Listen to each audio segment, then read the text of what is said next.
it's been off to a dead sprint for the House of Representatives. We've passed now 2 of our caucus priorities, and we're only in the 3rd week of session. Title on off the House floor. Very excited to see the REINS Act with its passage off the House floor headed over to the Senate as a live round. And that's incredibly important because when we pass legislation here in this building, we're in session February through May with the exception of special sessions. And then agencies go and determine what the definition of those words that we pass and put into law mean. And oftentimes that very much impacts the lives of our constituents. And so the REINS Act ensures that there is more legislative oversight, more elected oversight, instead of letting the laws of the land be dictated by bureaucrats. And so very excited. That was a great move today to get that with strong bipartisan support as well across the finish line. So, and then last week, of course, we had the cell phone bill pass. So it's been good. Obviously, the weather of the week impacted all Oklahomans' lives this week.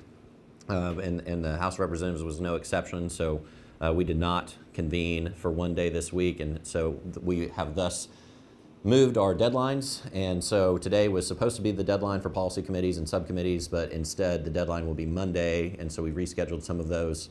And I've been really impressed. I'll just say at 3 weeks in, over the past several months, members of the House have been talking about wanting to be more deliberative in our committee meetings, and I believe that mission has been accomplished. Members are truly discussing legislation, having conversations, making amendments and improvements to bills in committee, and I think you're going to see a better work product because of that. So also this week, yesterday, we unanimously passed the consent decree, which has been agreed upon by both the Attorney General and the Governor, and now unanimous support from the House of Representatives, where it moves on to the Senate. And so just happy to have that decision behind us. But with that, open up to questions, whatever you all want to discuss. You say that this new committee process has allowed for representatives to be more deliberative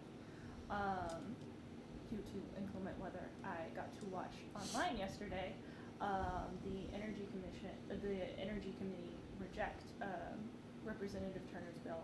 A very similar bill was passed through utilities today.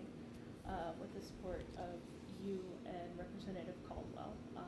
I know there was some conversation from members of the Utilities Committee on the similarities. Is it a fair process if you go from one committee to another? So that has always been the case, and I very much appreciate that question. I would say traditionally, if you have a bill that leadership wants to pass, you just throw it through rules and you get it out of rules and it goes to the House floor. We did not do that. We had a deliberative process, and absolutely no one could argue with a straight face that the legislation passed today in the Utilities Committee is not utilities related. It's absolutely related to utilities. It's fascinating that the Democrats, you said members of the committee, but it was 100% Democrats on the committee complaining about the process. We actually changed our processes specifically to help them out yesterday and today. So I was particularly surprised about them complaining about the process when, due to inclement weather, we had to reschedule some committees. And so they reached out with concerns because there were a couple of their members that were double booked on committees. And so I offered as a speaker to make temporary one-day appointments so that the leader of the Minority Caucus could serve as a voting member of that committee, and so that they did not have members double booked. And so the only people that got an exception to process were members of the Democrat Party. And so with that, we heard their complaints. And so they had asked on Monday to continue to have that opportunity, and I will not be granting that on Monday because they requested us to stick to process, and we'll stick to process per their request. Do you, obviously this process is new with a two-tiered committee structure. Did you anticipate bad weather next time? Would you build in snow days or ice days or whatever might happen to be the deadline week issue? Maybe we have virtual days, right? No, tough crowd today on that issue. No, I think the process worked. We had enough time and we were able to adjust the schedule as necessary, and so that's why we pushed it back a day going into Monday, and so it's going to work. I do think, as I know for a fact, as we leave session after the 2025 session ends, we will look at it and say, okay, what worked, what didn't work, what do we need to improve, and I would be shocked if we don't make adjustments in some capacity going into the 2026 session, which is what you do when you try new processes. And even if we had stayed the same and not done a two-tiered committee, we would look at it, adjust, and see what we need to change. So we'll look at that as we go into the next session. But I do want to go back on the process because the process worked. The Energy Committee had some concerns with the legislation that Representative Turner had heard in committee yesterday. And what you saw in the legislation that the Utilities Committee considered today is it addressed each of the concerns of members of the Energy Committee and incorporated that into the bill. And so you're seeing the process work because we had it in a very public committee, the Energy Committee, to discuss this issue. And then now today, it was able to continue to have a deliberative conversation, and you saw a lot of that come out in question and answer for utilities. And then as it moves on to the next stage in the Oversight Committee, there will continue to be things. And I know you heard that from Chairman Caldwell as well, saying there are going to continue to be changes and improvements made to the legislation as it moves forward. But what I know, talking to members of the Majority Caucus about this issue, is there are a lot of concerns about wind energy amongst Oklahomans and our constituents. And so we're trying to find a path that has the support 51 members of this chamber legislation that could pass. And it's a very complicated issue because you have members who say that they do want setbacks and regulations on wind, and but what does that mean exactly? How far are they willing to support it? And you have other members who will not support it unless it goes to a certain distance. And so trying to find that balance of what's legislation that can pass and make sense for Oklahomans. You also heard, if you're listening to the Utilities Committee, I asked a couple of questions because this is specifically dealing with setbacks. I believe there are other conversations we can continue to have about wind energy, about the reliability of the grid. And whereas you have oil and gas or other generation technologies that are more reliable, whereas wind, you have fluctuation. And what does that do to our grid stability for the short term and the long term, as well as conversations about these federal tax credits and where they go and who ultimately benefits. Whereas with the IOUs, the PSOs, OG&Es of the world, those tax credits end up getting passed on to the ratepayers. But that's not the case for other entities. They end up getting to pocket those subsidies. So we're going to continue to have conversations, not just on this issue, but globally on wind energy and see where we want to go moving forward. But it's going to continue to be a conversation. Talking about property rights as part of that, those bills. I'm curious, you articulated a little bit of the need to balance that. But I'm curious what your position is on an issue like turnpike expansion, where there are people who would argue that their property rights through the use of eminent domain and other things have been abdicated or ignored. And I was curious, do you see any similarities there? Do you have any concerns on turnpike stuff in comparison? I know there's a lot of legislation filed. I haven't had a chance to digest what has and hasn't advanced through committee, but on the issue of eminent domain in general, I know we have to continue to have conversations about what is the proper use of eminent domain, where does it make sense for the government to take someone's land, which is what eminent domain is doing, and where does that and where does it not make sense? I know last year Representative Kevin West had legislation that passed the House and then didn't end up making it all the way through the process. So again, this year we're continuing to look into eminent domain, not just as it relates to wind energy and turnpikes, but more broadly as well. But do you have any personal concerns as representative from House District 29 or the Speaker of the House? It was certain. You obviously have concerns about the wind part of it, sure. Right? The idea that if I have to look at it, a tenth of a mile away, that I have some sort of need to have a protection against that. Right. But it would seem to me that an effort to take my property is even more of an encroachment on property rights than a wind turbine quarter of a mile away. Sure, and having the Turner Turnpike, which is the oldest turnpike in the state of Oklahoma, run right through the heart of my district, I hear issues on all sides of that issue frequently. And it's certainly one that we'll continue to look at. We passed legislation, this body did a year or two ago, changing the makeup of the board of the Turnpike Authority, and I know that's I know that's currently being litigated where that stands, whether or not myself in the capacity as being the Speaker of the House has the authority to make appointments, or if those appointments lie strictly with the governor.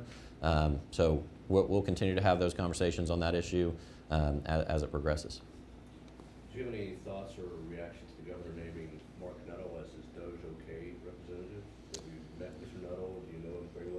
I believe I've met him once, but haven't had a chance to sit down with him. I do know that he had someone reach out to me to want to set up a meeting, and so look forward to visiting and seeing what him and the governor have in mind.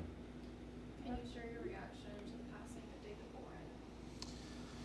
Yeah, appreciate you asking about that. It's obviously somebody who has had a lot of history in this state. I mean, and made a lot of history in this state. I remember as a freshman, he was still the president at the University of Oklahoma, and he invited all of the members of the freshman class, and we had a pretty large class that came over, and it was fascinating walking around the Boyd House and seeing, I think every square inch of that place had a photo hanging on the wall, and half of them were of current or former presidents. So a lot of history and something to think about. I mean, I remember his stories talking about when he was a member of the House and fighting to make sure that there were recorded votes in committees, and talking about one time a member thought a bill was going to fail on the House floor, so they let a rooster loose on the House floor. And so just thinking about things like that happening today are fascinating. But those are the kind of stories that stick with you, right? And it's fascinating for me to think about as well. I know I just had a meeting in here with Senator Fricks, and Avery and I came in together in the House at 22 years old, and I remember leaving that meeting. We'd had conversations about, how crazy it is to think about, his long history, because David Boren was really young when he first served in the legislature as well. So long life, and yeah. Yes, you mentioned 2 caucus priorities have now passed out of the House. Is there another priority you hope to see be brought to the floor next? Yeah, so we will regroup and caucus on Monday and have conversations about what goes next, and what ultimately does and doesn't get heard. That's the discretion of the floor leader team. But some of the other things, I know there's been a lot of conversations about judicial reform, and last year SJR 34, of course, passed the Senate, and the House did not pass that legislation. But we did work over the interim. We said, look, while the House did not repeal the Judicial Nominating Commission, that should not be noted as an endorsement of the way that it currently stands.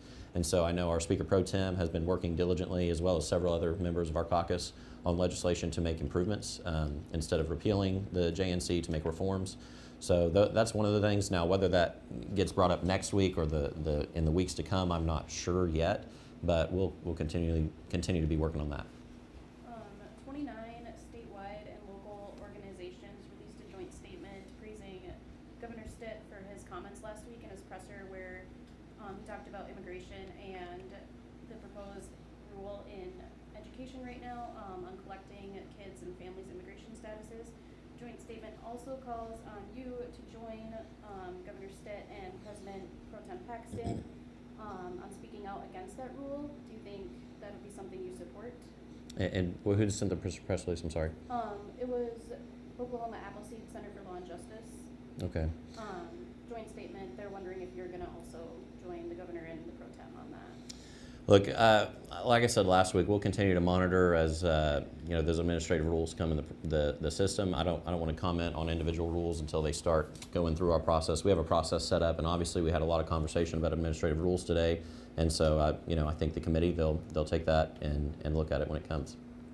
Do you think that the Oklahoma State Department of Education should be collecting immigration status on kids and their families? Look, the State Department of Education, I mean, they collect a lot of information, but in terms of what information they should and shouldn't collect, again, that's going to go through our administrative rules process, and they'll determine from that level if that's something that we want to look at or not. But I mean, I'm going off what you said on the press release. If the governor says that he doesn't support that proposed rule, then it doesn't have to come to the legislature at all for consideration, because the governor has the authority to veto proposed agency rules. And so, that's really how our process works. Agencies submit recommendations. They go to the governor. He can decide if he wants to approve them or disapprove them, and then the legislature decides where we want to go from there. So I don't want to get too far ahead of the process, and we'll determine if this is a rule up for consideration with the legislature, if it's something that we want to support or not.